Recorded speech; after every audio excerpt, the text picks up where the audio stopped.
పెళ్ళైనా పండగైనా వేడుక ఏదైనా పట్టుచీరల ప్రత్యేక వేదిక వారాహి సిల్క్స్.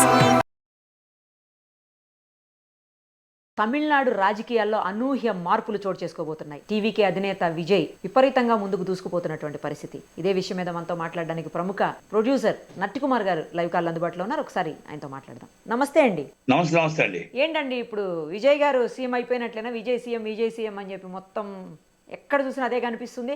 అసలు ఎవ్వరు ఊహించినంత మెజారిటీ కూడా రాబోతోంది అని అంటున్నారు. ఏంటి? నిజంగా ఇది వాస్తవనండి. ఎవరు ఊహించలేదు. ఊహకు కూడా అంటే ఎగ్జిక్యూటివ్ పోల్స్ కూడా అందలేదు. రెండోది ఏంటంటే ఎగ్జిట్ పోల్స్ కి అందలేదు. రెండోది ఆయనకు వస్తే అనుకున్నది ఏమనుకున్నట్టే 30 సీట్స్ వస్తాయేమో అని అనుకున్నాం. అవును, మళ్ళా డిఎంకే వస్తుంది అని అనుకున్నాం. అయితే ఇక్కడ మనకి విజయ్ రావటానికి విజయ్ ఇంత 103 అంటే నేను అనుకుంటున్నాను మ్యాజిక్ ఫిగర్ కొట్టేస్తాడు అనుకుంటున్నాను. 120కి వస్తాను అనుకుంటున్నాను, రీచ్ అవుతాడు అనుకుంటున్నాను. నేను 120 రీచ్ అయ్యే అవకాశాలు ఉన్నాయి. ఒకవేళ 120 రీచ్ కాకపోయినా బీజేపీ సపోర్ట్ ఇస్తుంది. అయితే సపోర్టెడ్ బీజేపీ గవర్నమెంట్ ఫామ్ చేస్తాడు, విజయ్ సీఎం అవుతాడు. ఎందుకంటే మోడీ గారు అక్కడ ఆశీస్సులు ఉంటాయి. ఏదైనా ఇండైరెక్ట్ గా మోడీ గారి ఆశీస్సులు ఉన్నాయి. అయితే ఇక్కడ ఒకటండి, డిఎంకే పాలనలో ఎక్కడ తేడా వచ్చింది అంటే కొడుకు అల్లుడు పాలనలో కొంచెం జనాలు రౌడీజం పెరిగింది అనేది కూడా టాక్ ఉంది మార్కెట్లో. దానివల్ల ఈ కొంచెం జనాలు వెక్స్ అయ్యారు. రెండోది ఏంటంటే మహిళలు యూత్ ఏదైతే ఉన్నారో వాళ్ళు చాలా సీరియస్ గా విజయ్కి సపోర్ట్ చేశారు. అంటే అర్థమవుతుంది ఇప్పుడు మనకి మొత్తం యూత్ అనేది ఇప్పుడు యూత్ సపోర్ట్ అండ్ మహిళల సపోర్ట్ ఎక్కువగా ఉంది. అయితే డిఎంకే థర్డ్ ప్లేస్ రావడం అనేది షాకింగ్. ఇప్పుడు అన్నా డిఎంకేకి లీడర్ లేడు. ఎడపాడి పళనిస్వామిని లీడర్ అనుకోవాల్సిన అవసరం లేదు. ఇక్కడ కరుణానిధి గారు, అక్కడ జయలలిత గారు ఉండేవారు. అయితే కరుణానిధి గారు వారసత్వంగా స్టాలిన్ గారు వచ్చారు. కానీ అక్కడ పళనిస్వామి గారు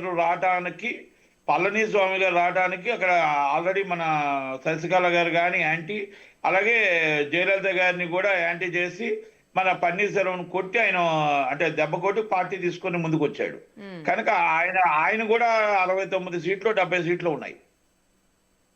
అంటే ఇదంతా షాకింగే. తమిళనాడులో పెద్ద షాకింగ్ ఇది. ఒకటి. రెండోది విషయం ఏంటంటే డిఎంకే అనేది ఇప్పుడు జనాలు ఏమనుకున్నారంటే మీకు అది ఇస్తాం ఇది ఇస్తాం ఉచితం ఇస్తాం అంటే కాదు, అభివృద్ధి కావాలి, మాకు ఉద్యోగాలు కావాలి, మాకు ఒక అంటే ఒక యువకుడు పాలన కావాలి అని అంత అనుకుంటాను నేనైతే. అంటే నేను యువకుడు అంటే నేను విజయ్ యువకుడు అని అనట్లే. అంటే ఒక కొత్త రక్తం కావాలి అని అనుకుంటున్నారు. ఆ ఫీలింగ్ వాళ్ళ ఉందనిపిస్తుంది. అంటే దాని మీదే విజయ్కి ఎక్కువగా ఇచ్చారు. కానీ ధైర్యంగా ఎదుర్కొన్నాడు విజయ్ కూడా ధైర్యంగా ఎదుర్కొన్నాడు. ఎందుకంటే నాకు ఆయన ఫస్ట్ సినిమా ఎస్ఏ చంద్రశేఖర్ గారు అబ్బాయి, నాకు ఫస్ట్ సినిమా నేనే డిస్ట్రిబ్యూటర్ కూడా. ఆయన ఫస్ట్ సినిమా డిస్ట్రిబ్యూటర్ నేనే.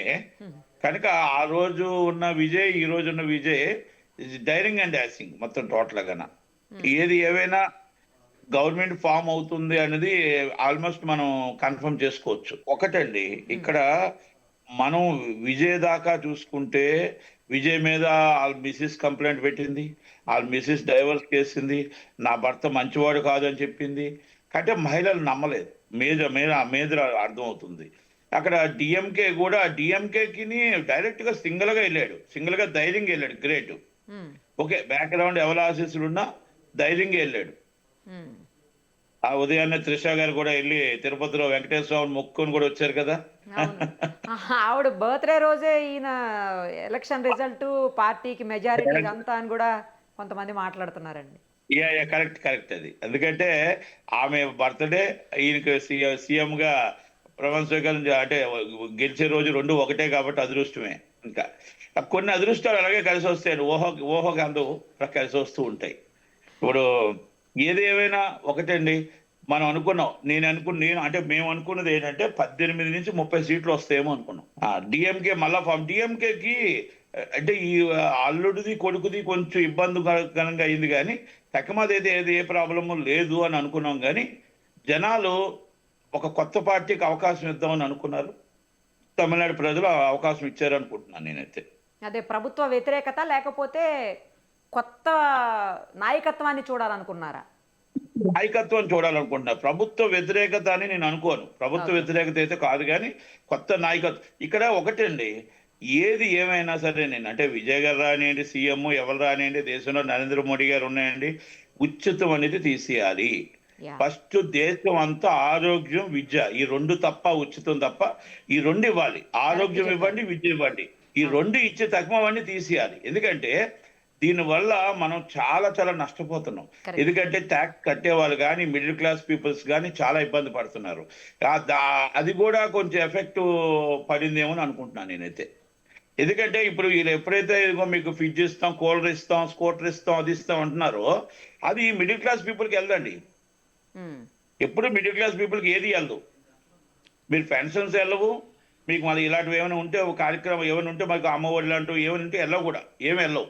Okay. కనుక మీకు ఆ దెబ్బ కూడా మీకు విజయ్ రావడానికి అవకాశాలు ఎక్కువగా కనబడుతున్నాయి. ఇక్కడ విజయ్ సినిమా స్టారే కాదు, ఆయన రాజకీయంగా ఆయన ఒక నాగ్గా ఒక పార్టీ, రెండు పార్టీలను ఎదుర్కొంటూ ఆయన ప్రచారం చాలా బాగా చేశాడు. ఆ ప్రచారంలో సక్సెస్ అయ్యాడు. Okay. ఆ సక్సెస్ లో డిఎంకే కింద పడిపోయింది.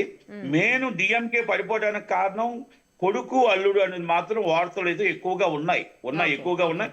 రెండోది కొంచెం రౌడీజం తగ్గాలి అనేది అంటే విజయ్ వస్తే ఇది మనం ఒక స్వేచ్ఛ ఉంటుంది, కొత్త నాయకత్వం రావాలని ఒక ఆలోచనతో మార్పు ఇచ్చారు అనుకుంటున్నా. ఎందుకంటే ఎడపాడి పళనిస్వామికి 69 సీట్లు వచ్చాయంటే నాట్ జోక్ అండి. మీకు థర్డ్ ప్లేస్ కి డిఎంకే వచ్చిందంటే ఇవన్నీ ప్రభుత్వ వ్యతిరేకత కాదు, వీళ్ళు చేస్తున్న అక్కడ ఉన్న లోకల్ అరాచకం అనేది కొంచెం కనబడుతుందేమో అని అనిపిస్తుంది నాకు. అంతే. రైట్ అండి, let us see. Thank you so much. Thank you.